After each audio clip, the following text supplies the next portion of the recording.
First ever factory outlet Mukunda jewelleries KPHB Somajiguda Suchitra Hanamkonda Kothapet Chandanagar Khammam.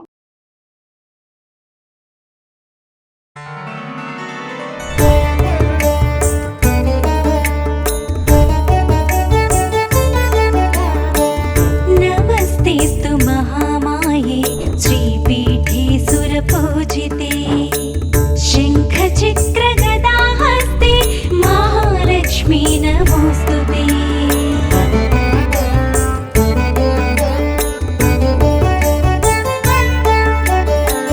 నమస్తే గరుడారూఢే డోలా. Mukunda jewellers సమర్పించు Deepavali special episodes కి స్వాగతం.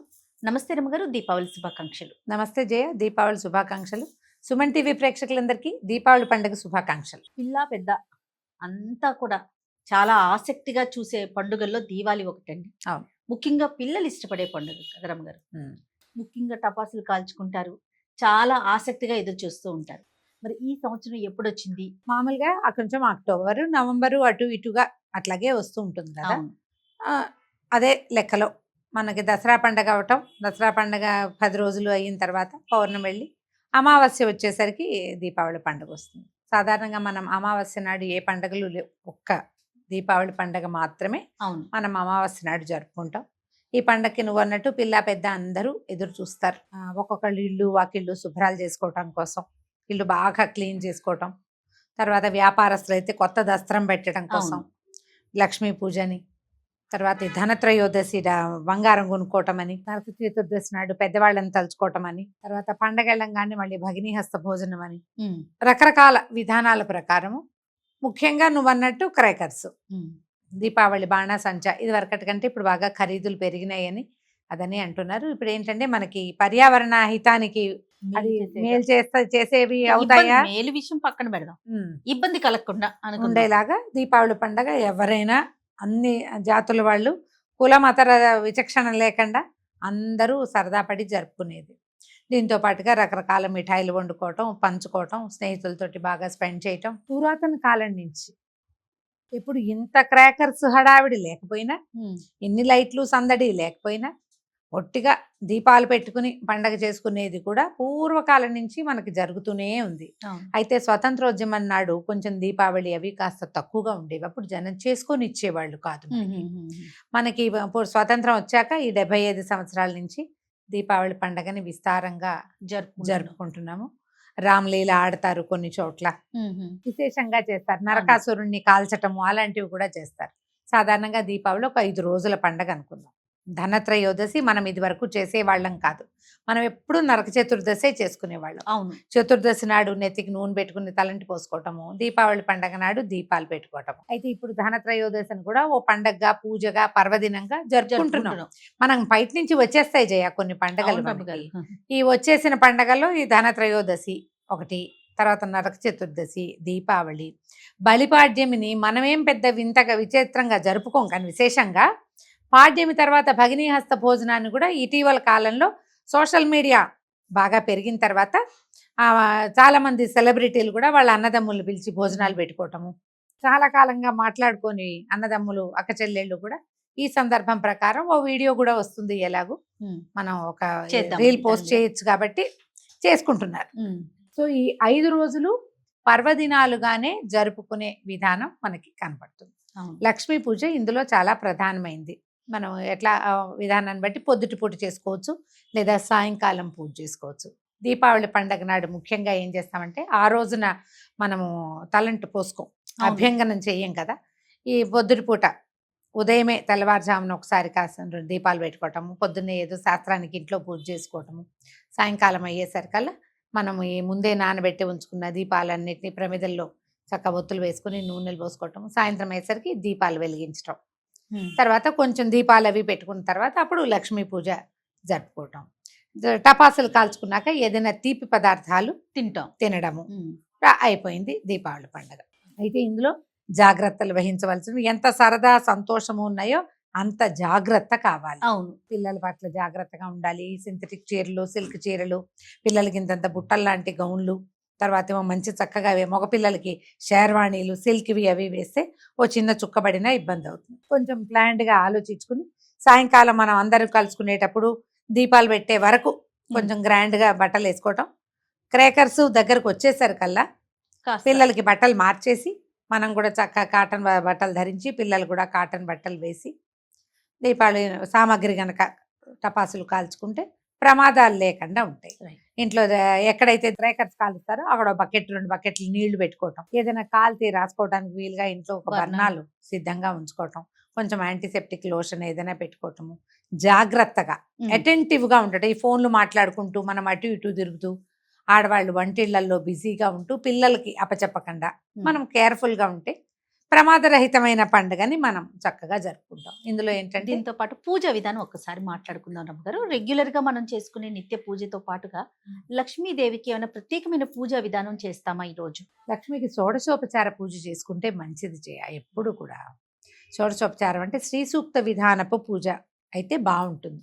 దీనికి పెద్దగా మనం వరలక్ష్మి వ్రత హడావిడి ఏమి ఏమీ తోరాలు కానీ కథ కానీ ఏమీ లేవు. మన ఇంట్లో ఉన్న అమ్మవారే, మన ఇంట్లోనే ఒక లక్ష్మీదేవి ప్రతిమో పూజా విశేషం ఉంటారు కదా, లేకపోతే ఒక బంగారు చిన్న కాసు పెట్టుకుని ఓ ఇత్తడిదో వెండిదో చిన్న ప్రతిమా విశేషం పెట్టుకుంటే ఆ ప్రతిమా విశేషానికి ఆవాహనము, సింహాసనం సమర్పించటము, ఆచమనీయం చేయటము, తర్వాత ఏమో అర్ఘ్యం పాద్యం ఆచమనీయం ఇచ్చాక అభిషేకం చేయటము, ఓకే, తర్వాత ఏమో వస్త్రాలు, ఏమైనా అలంకరణ సామాగ్రి, పసుపు కుంకుమ, తర్వాత అమ్మవారి నామాలు ఉంటాయి కదా 108, లక్ష్మీ అష్టోత్తరం చదువుకుని అమ్మవారికి పువ్వులతో కానీ అక్షతలతో కానీ లేదా కుంకుమతో కానీ అర్చన చేసుకోవటం. అర్చన అయిన తర్వాత ధూపం దీపం నైవేద్యం. అమ్మవారికి శనగపిండి ఇష్టము. లక్ష్మీదేవికి శనగ ఆమె వస్తువు, ఆమె అవును. యొక్క ధాన్యం గింజ కింద చెప్తారు. శనగపిండితో చేసిన ఏ పదార్థానైనా బూందీ లడ్డూలు కానీ మైసూర్ పాకులు కానీ ఇంకా 7 కప్స్ కేక్ అని చేసుకుంటాం కదా, అవును, బర్ఫీ అవి చేస్తారు శనగపిండితోటి. అవి తర్వాత హాట్ కూడా చేయదలిస్తే కనుక ఏదైనా బజ్జీలు శనగపిండితో చేసేవి, వడలు అలాంటివి నివేదన చేసుకోవటం. అమ్మవారికి చేయవలసిందల్లా ఇందులో మనకి కథా విశేషం అవి ఏమీ లేవు. వ్రతంగా నోముగా కాదు, మా ఇంట్లో లేదు మేము చేసుకోవచ్చా అని అడగాల్సిన పని లేదు. లక్ష్మీదేవి అందరి ఇళ్లలో ఉండేదే, అందరికి కావాల్సిందే. దీనికి ఏ విచక్షణ లేదు. ఓకే, ఉంది లేదు, చేయకూడదు చెయ్యొచ్చు ఏం పెట్టుకోకర్లా, సాధారణంగా చేసుకోవచ్చు. షోడశోపచార పూజ చేస్తే అయిపోతుంది. పూజా విధానం బాగుంది రమ్మగారు. అయితే దీపాలు పెట్టుకుంటాం కదా, ఉమ్. ఏ నూనె వేసి దీపం పెట్టాలి రమ్మ? దీపాలు పెట్టుకుంటాం కాబట్టి. అవును, ఇప్పుడు ఇక్కడి నుంచి మొదలు చేయ. తైలే లక్ష్మి జలే గంగా గంగా అని చెప్తారు. ఈ రోజు మొదలు తైలంలో లక్ష్మీదేవి ఉంటుంది. ఈ అసలు ఇక తైలము అంటేనే తిలలతో చేసింది అని. నువ్వుల నూనె దీపాలు పెట్టుకోండి. ఈ నువ్వుల నూనె దీపాల ప్రత్యేకత ఏంటంటే మనం ఆలోచించాలి దీని మీద లాజిక్ ఏమైనా ఉందా అని. మన పండుగలన్నిటికీ కూడా పర్యావరణ హితం ఒకటి ఉంటుంది. అవును, ఏదో ఒక లాజిక్ లేకుండా మనకి ఏర్పాట్లు లేవు. మన ప్రాంతంలో ఇది అని ఖచ్చితంగా ఎందుకుంది అంటే ఇక ఇప్పుడు చూడు శరత్కాలం ఇది కదా, ఆశ్వీజ కార్తీకాలు శరత్కాలం. ఆశ్వీజం అంతా కూడా మనం ఏదో కొంచెం జల్లు వాన చూసాం, ఎంతో కొంత చూస్తూ ఉంటాం కొద్దిగా, కానీ ఉన్నది మెల్లిగా నీకు కార్తీకం దగ్గర పడేసరికల్లా ఏమవుతుంది, పగళ్ళు చిన్నవయ్యి రాత్రులు పెద్దవవుతాయి, చలి పెరిగిపోతుంది. శరత్కాలం సగపడి పడేసరికి చలి వచ్చేస్తుంది కదా, కార్తీకం అంటే చలి వస్తుంది.